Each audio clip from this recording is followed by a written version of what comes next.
மகா சிவராத்திரி அன்று நாள் முழுவதும் சிவனை வேண்டி விரதம் இருந்தால் உங்கள் விருப்பங்கள் நிறைவேறி துன்பங்கள் நீங்கி முக்தி கிடைக்கும். இந்த ஆண்டு மகா சிவராத்திரி பிப்ரவரி 26ஆம் தேதி நடைபெறுகிறது. குறிப்பாக இரவு 12:09 முதல் 12:59 வரை சிவனிடம் நீங்கள் என்ன வேண்டினாலும் அது நடைபெறும். பூஜைகள் மாலை 6 மணியில் துவங்கி மறுநாள் காலை 6:30 மணி வரை நடைபெறும். இதில் 4 கால பூஜைகள் உள்ளன. ஒவ்வொன்றும் சுமார் 3 மணி நேரம் நீளமாகும்.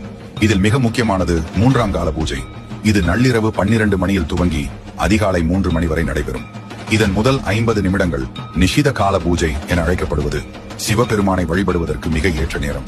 இந்த நேரத்தில் பார்வதி தேவி மற்றும் சிவபெருமானை வழிபட்டால் அவர்களின் அருளை பெறுவதாக நம்பப்படுகிறது. மகா சிவராத்திரி விரதம் பிப்ரவரி 27 காலை 7 மணிக்கு நிறைவடையும். இரவு முழுவதும் கண் விழிக்க முடியாவிட்டாலும் 3ஆம் மற்றும் 4ஆம் காலங்களில் கண் விழித்து சிவ தரிசனம் செய்வது அவசியம். இந்த நேரம் உங்கள் பக்தியிலும் புதிய ஆற்றலும் அருளும் தரும்.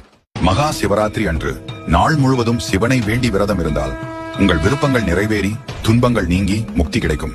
இந்த ஆண்டு மகா சிவராத்திரி பிப்ரவரி 26ஆம் தேதி நடைபெறுகிறது.